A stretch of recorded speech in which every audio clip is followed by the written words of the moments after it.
مجھے سے بتائیے گا کہ قربانی کا گوشت تقسیم کرنے کا مسنون طریقہ کار کیا ہے؟ قربانی کے گوشت کو تقسیم کرنے کا مسنون طریقہ کچھ یوں ہے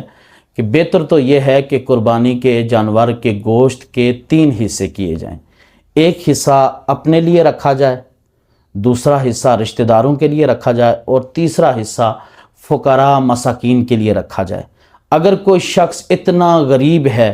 وہ قربانی کرتا ہے اور اس خود محتاج ہے، اس کے گھر میں زیادہ ضرورت ہے، تو وہ خود بھی سارا گوشت استعمال کر سکتا ہے، لیکن بہتر یہ ہے کہ 3 حصے کیے جائیں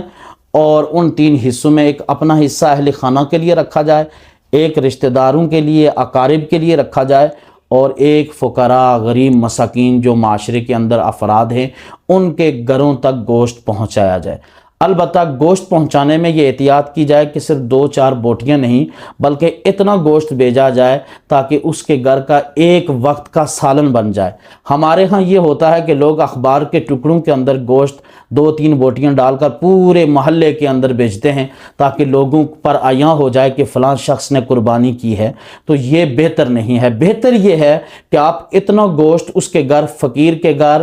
اپنے رشتہ دار کے گھر بھیجیں تاکہ وہ اس گوشت سے ایک وقت کا سالن بنا سکے۔